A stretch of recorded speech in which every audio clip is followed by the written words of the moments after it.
Saudações em nome de Jesus. Sou o irmão Marcelo. Gostaria de deixar uma palavra, uma reflexão para os irmãos da Igreja Pentecostal Unida do Brasil. Todas, né? Especificamente a unidade da Moca e da Brasilândia. Eu gostaria de deixar uma reflexão a respeito da comunhão, da unidade e da igreja também.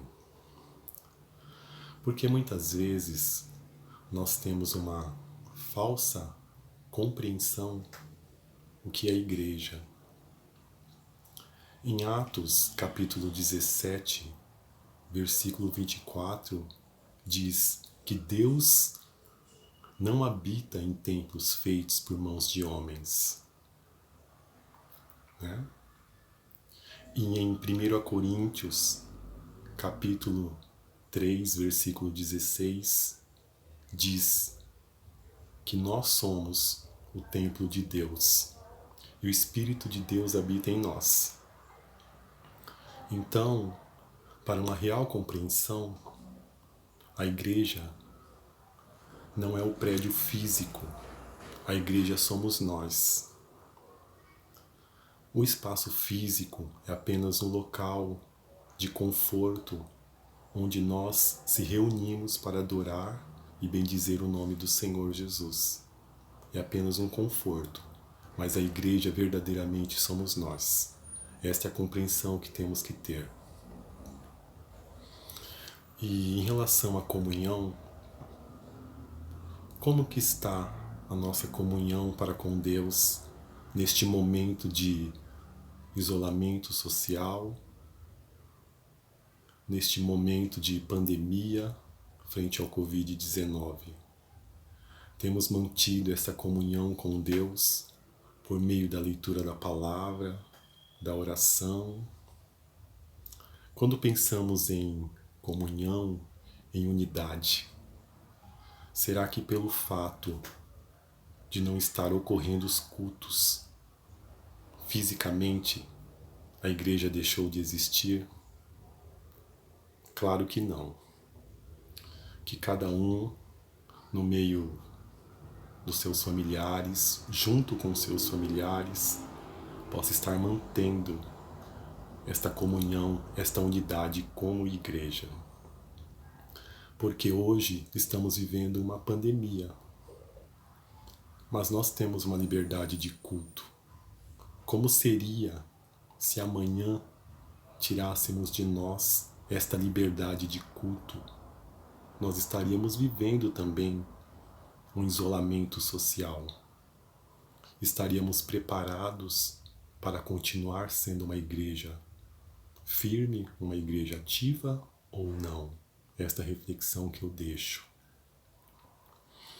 Tem um versículo em 1 a São João, versículo 7, que diz: se andarmos na luz, como Ele na luz está, temos comunhão uns com os outros, e o sangue de Jesus nos purifica de todo pecado. Uma das evidências que estamos na luz é quando temos comunhão, quando buscamos a unidade com os nossos irmãos. Outros versículos também relatados em Romanos capítulo 12 diz que nós somos o corpo de Cristo e Cristo é o cabeça. E em Efésios 4, versículo 25, diz que somos membros uns dos outros. Com a reflexão que eu deixo nesta manhã, que nós viemos buscar esta unidade em Cristo.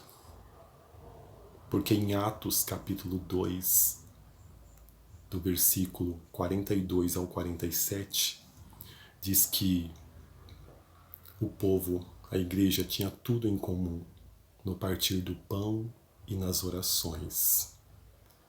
Que venhamos buscar também esta unidade em Cristo Jesus.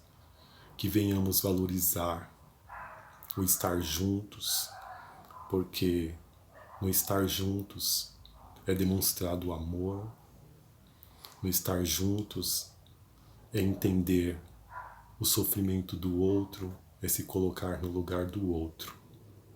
Assim a igreja caminha, nós sendo o corpo de Cristo e Cristo sendo o cabeça que comanda todo este corpo. E que venhamos viver a cada dia o amor de Cristo, o amor fraternal não fingido. Esta é a reflexão que eu deixo para os irmãos nesta manhã. E desejo a todos uma paz do Senhor Jesus Cristo. Senhor Jesus Cristo, queridos e amados irmãos da IPUB São Paulo, um grande abraço ao missionário Aaron e a irmã Tiffany.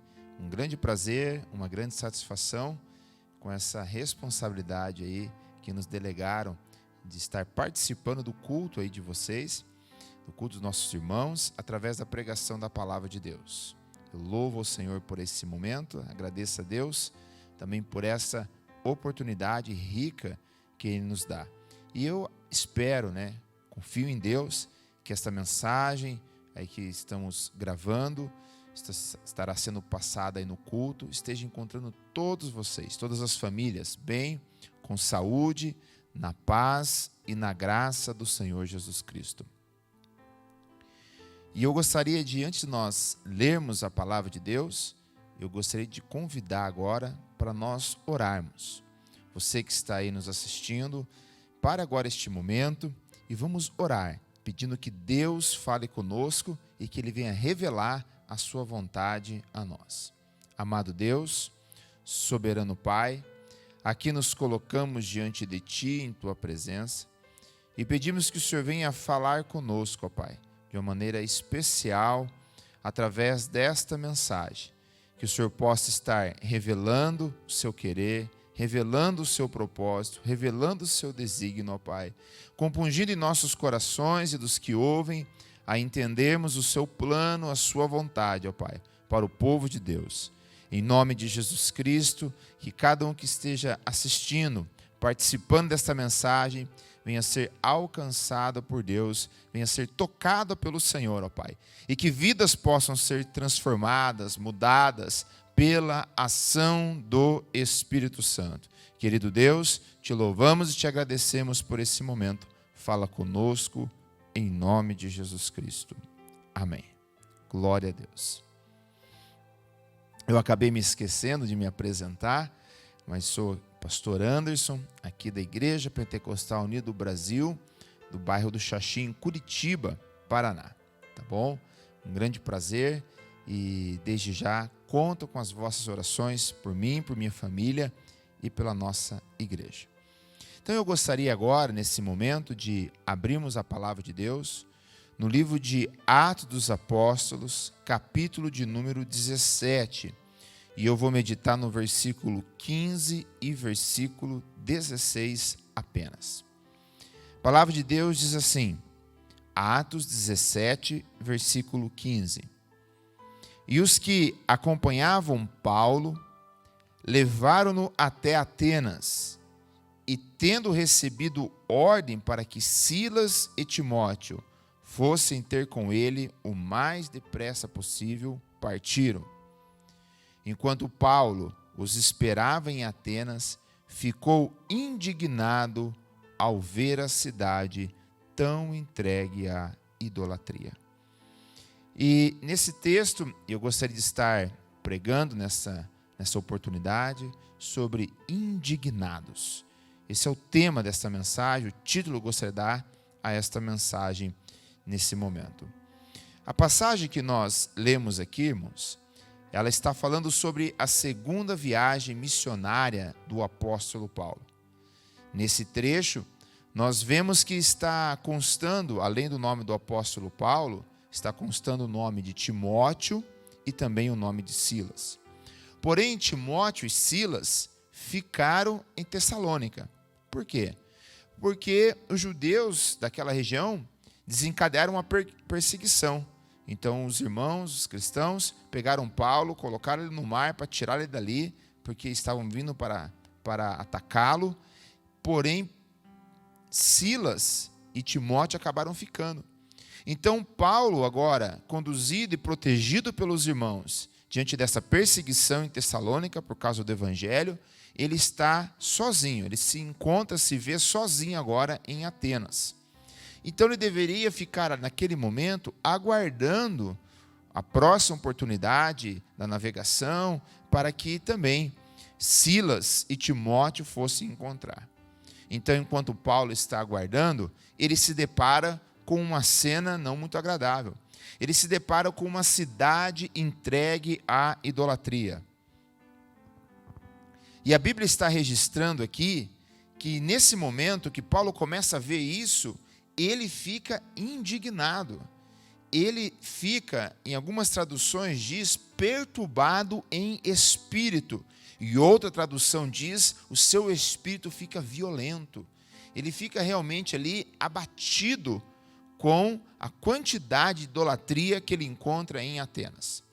E eu gostaria de falar um pouquinho agora de Atenas. Atenas era considerada ali a cidade, como capital da Grécia, uma cidade do saber. Era a capital do saber. Muitos filósofos, muito conhecimento, é dali que surgiam os grandes pensadores, os grandes pensamentos, as grandes ideias que marcavam o mundo. Era um palco ali de grandes homens da história, filósofos conhecidos, que desenvolviam suas teorias, suas falas, e realmente era a cidade do saber humano.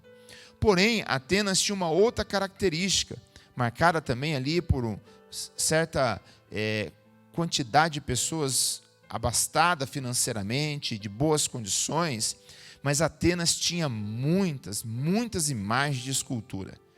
Há uma frase dita por alguns historiadores que diz o seguinte, que era mais fácil encontrar um deus em Atenas do que encontrar um homem. Por quê? Porque havia muitas imagens de escultura que os gregos ali, eles reverenciavam, de uma maneira, sendo muito politeístas, reverenciavam muitos deuses. Então, Paulo, quando viu isso, essa quantidade de imagens, de imagens de escultura, de idolatria sendo praticada, Paulo se indignou.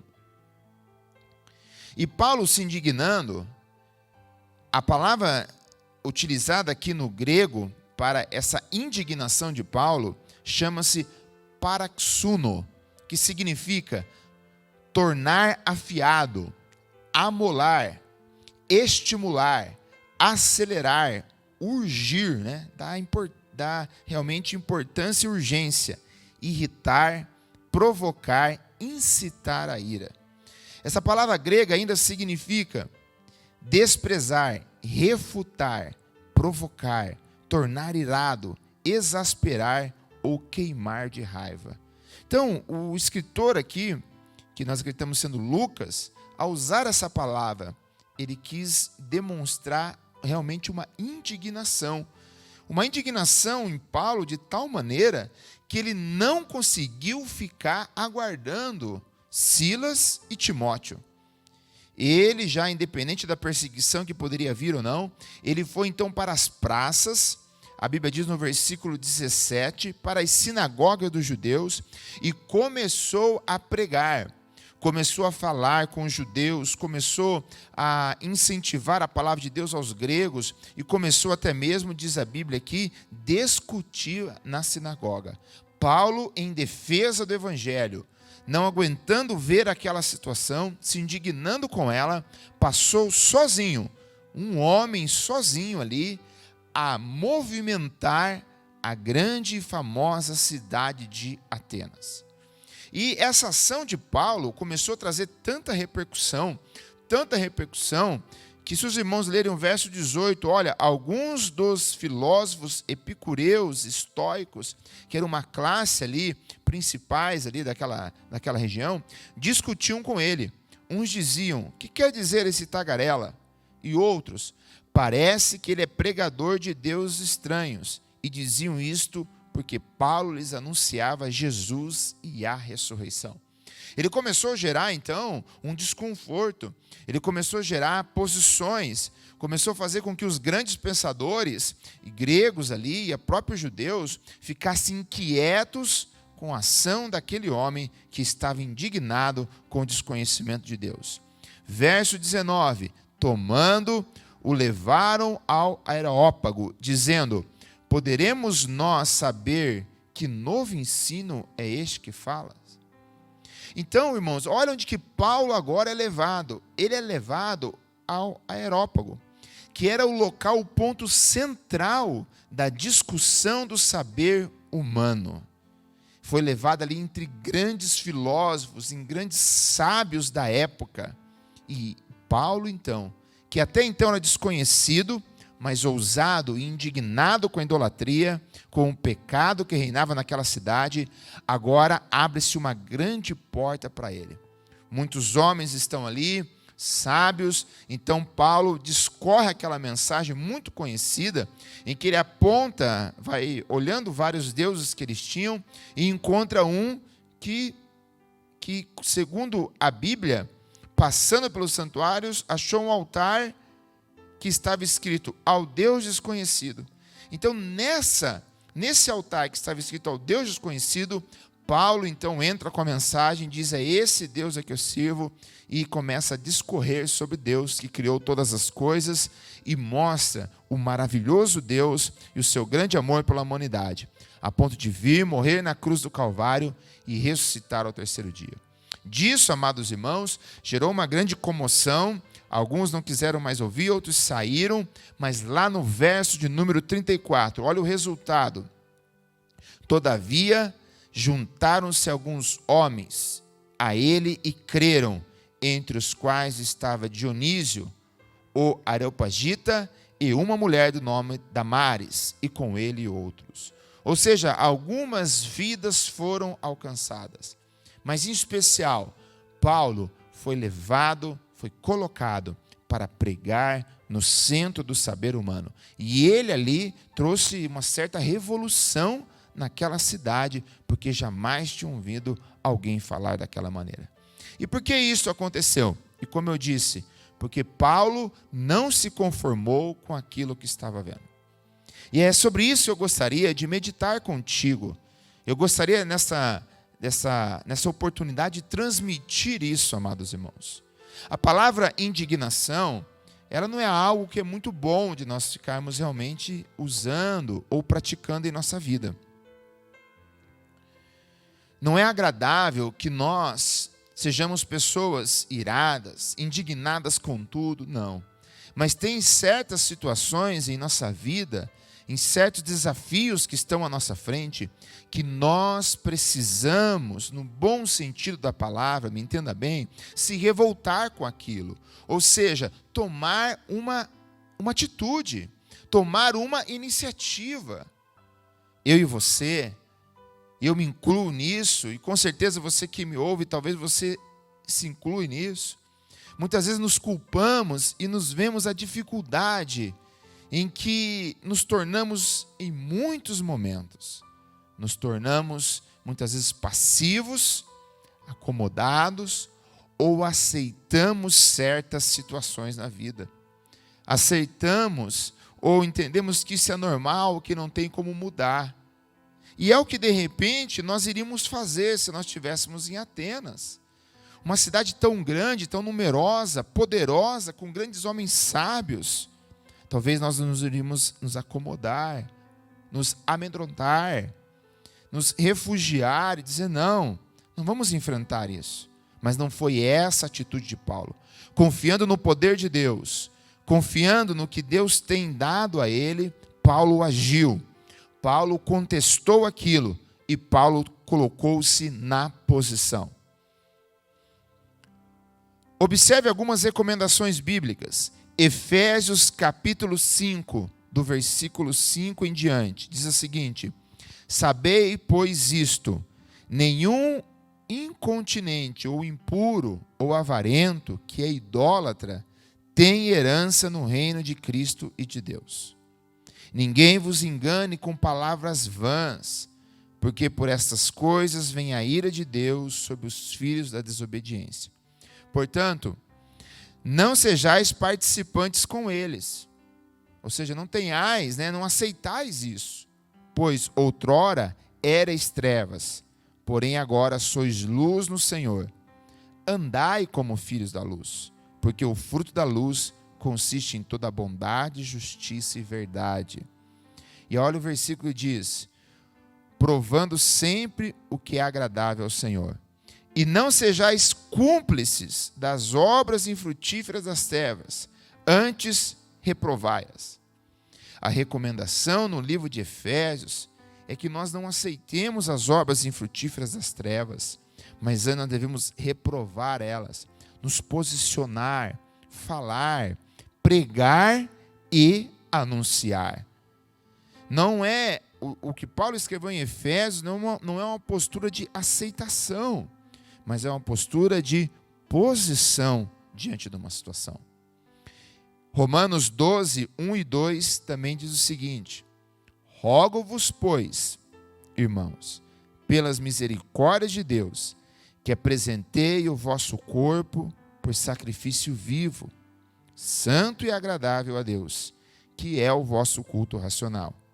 E não vos conformeis com este século, mas transformai-vos pela renovação da vossa mente, para que experimenteis qual seja a boa, agradável e perfeita vontade de Deus. Ou seja, o verso 2 começa: não vos conformeis, ou seja, não vos moldeis, não vos adapteis a este mundo. E sob essa mesma linha, apóstolo João lá escreveu no capítulo 2, na primeira epístola de João, capítulo 2, verso 15, dizendo: não ameis o mundo, nem as coisas que há no mundo. Se alguém amar o mundo, o amor do Pai não está nele.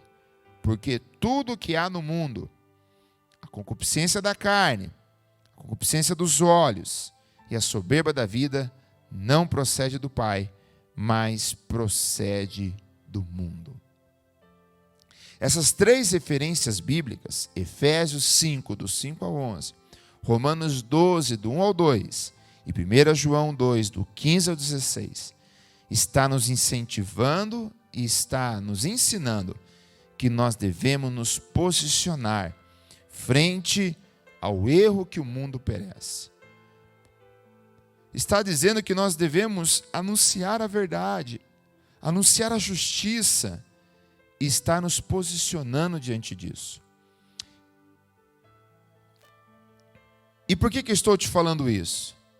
É porque, como eu te disse, e como eu enfrento diariamente, um desafio de nós diante da situação de pessoas que estão se perdendo, de situações de famílias inteiras que estão perdendo, nós deixamos de falar a verdade, deixamos de orar, deixamos de testemunhar essas pessoas, perdemos essa oportunidade, ou mesmo quando estamos vendo situações que estão descambando, momentos na vida, na nossa família que está se perdendo, e nós passamos a aceitar isso. Não. Eu venho te incentivar pelo Espírito Santo para que eu e você, diante do mundo que se perde, de uma cidade que se perde, de famílias que se perdem, nós ficamos indignados, não com as pessoas, devemos amar elas, mas com o avanço de Satanás, com esse sistema deste mundo.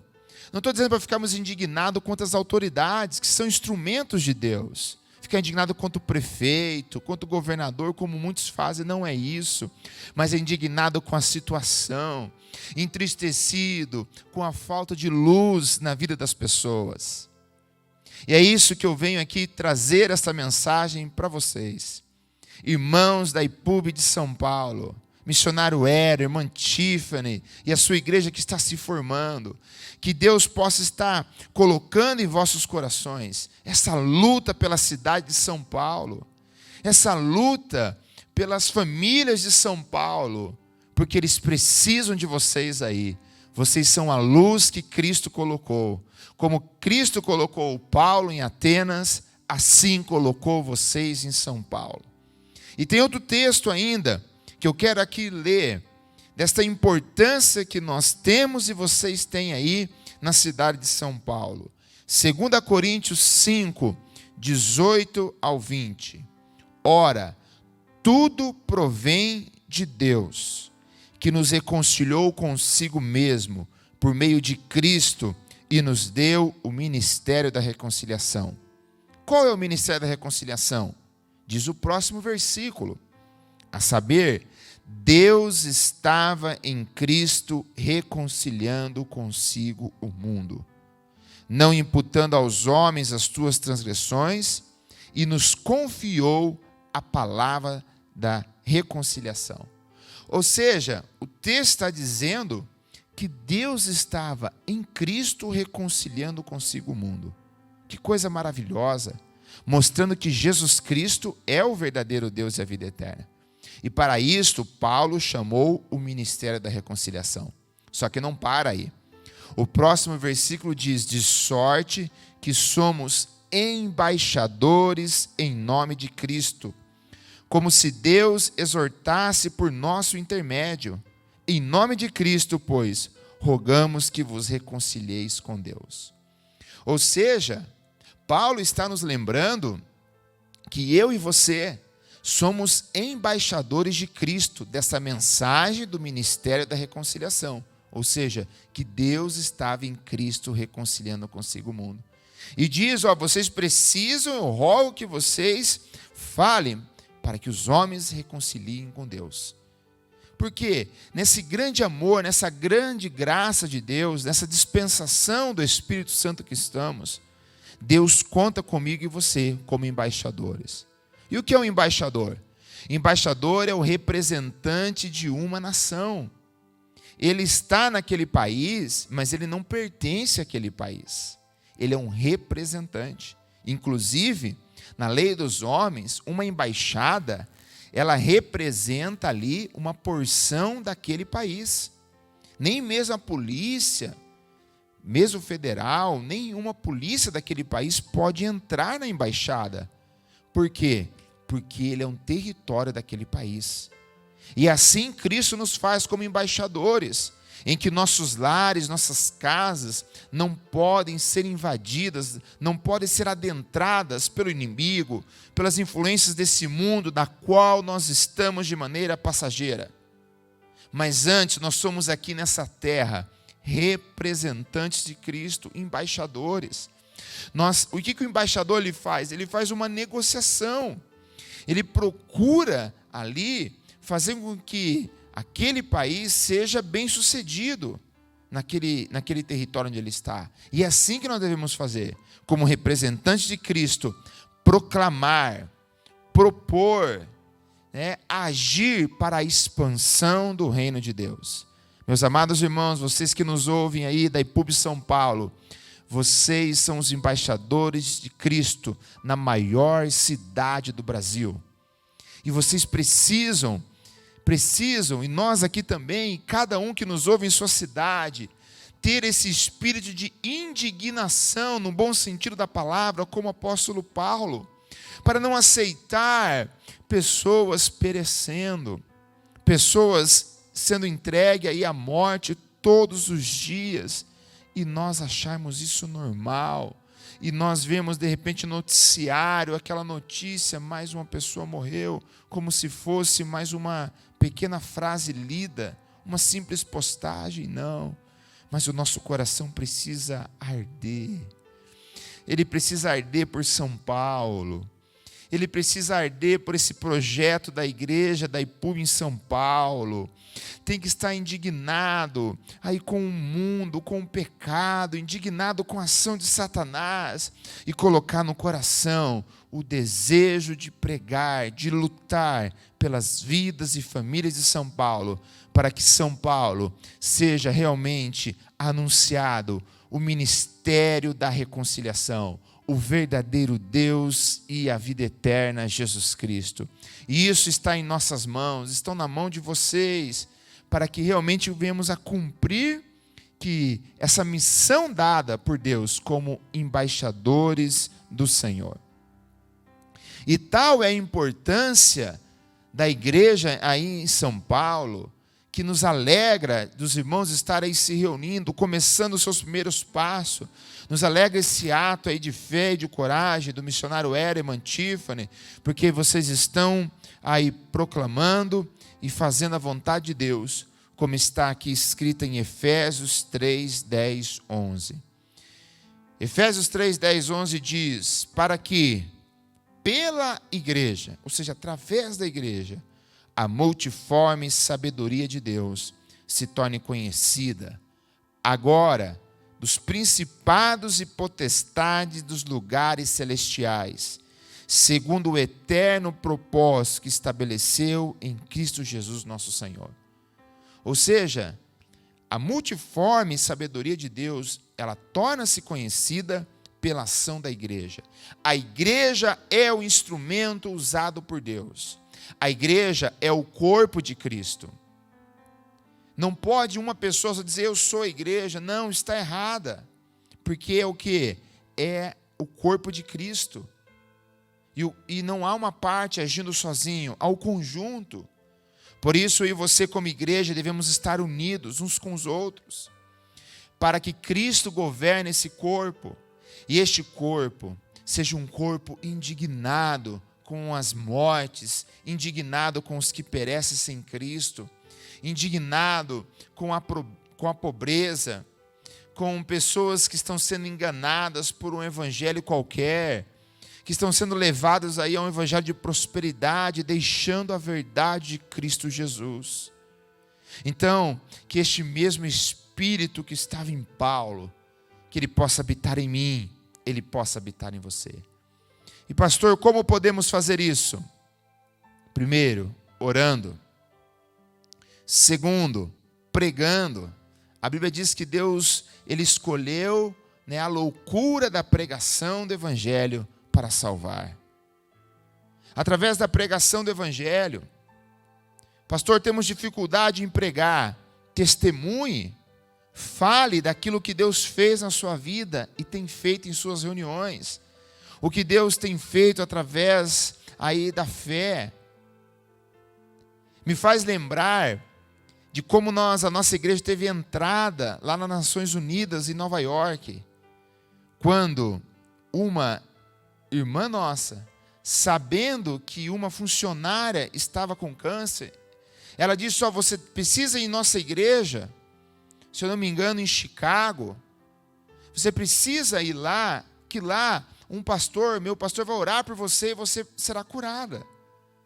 E a história se desenrolou assim, aquela mulher foi até lá, ela foi curada, então ela voltou para o trabalho, ela já tinha se despedido do trabalho, porque ela estava em estágio final do câncer, tinha recolhido seus objetos, seus pertences, mas através desse ato, desse testemunho dela, do que Deus podia fazer, dessa irmã que trabalhava lá, ela foi ao culto, foi curada, e de repente voltou a trabalhar. Aquilo trouxe espanto em todos, então perguntaram como isso aconteceu, e ela contou, eu fui numa igreja apostólica, e lá Deus me curou, então convide o pastor para vir aqui. Então através disso foi aberta esta porta, e a nossa igreja pôde entrar nas Nações Unidas, e várias pessoas receberam o batismo em nome de Jesus Cristo, algumas pessoas foram batizadas e receberam o dom do Espírito Santo, através de alguém que estava testemunhando. E assim eu me lembro uma passagem na Bíblia que diz, lá que Naamã, enfermo, então a sua criada, que era uma serva de Deus, falou, tem um profeta lá na minha terra, que se você for lá, ele vai curar você. E através disso, Naamã foi curado, e passou a servir a Deus, por um testemunho. Então testemunhe também. O livro de Atos, a palavra-chave é testemunhar. Não sabe pregar, ou não é a oportunidade de pregar, conte, fale o que Deus tem feito na sua família. Compartilhe.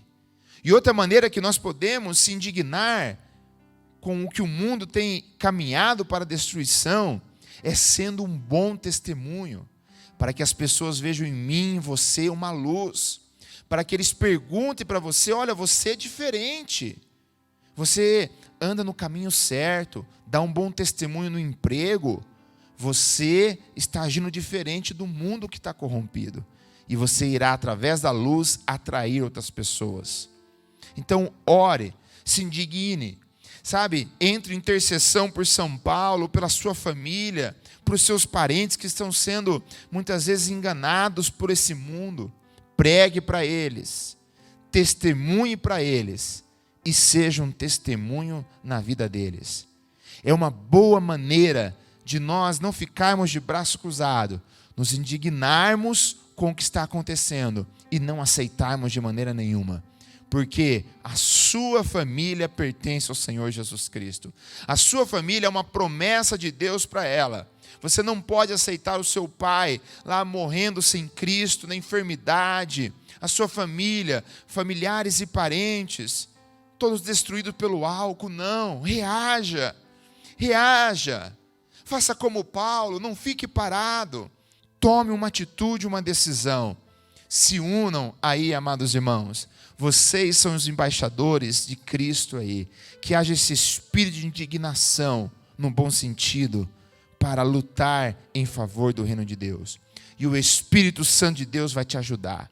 Não é na sua e na minha capacidade, mas é pela unção que vem do alto. E recebereis poder ao descer sobre vós o Espírito Santo, e sereis minhas testemunhas, tanto em Jerusalém, Judéia, Samaria e nos confins da terra. Que no nome de Jesus Cristo, como diz o apóstolo Paulo, Deus não nos deu um espírito de medo ou de covardia, mas um espírito de coragem, de autoridade, de moderação no Espírito Santo do Senhor. Que esse Espírito venha sobre nós e possamos agir, a contestar as obras da treva e lutar pelo corpo de Cristo, pelo reino de Deus, para o avanço da obra do Senhor. E um dia, eu creio, vamos ver ainda mais notícias do grande avivamento em São Paulo, do grande avivamento nas famílias em São Paulo. Mas como, pastor? Como que isso aconteceu?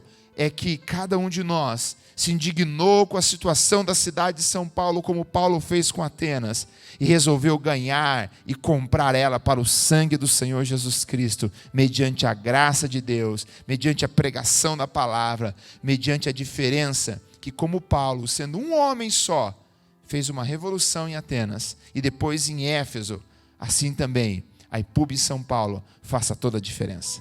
Tá bom?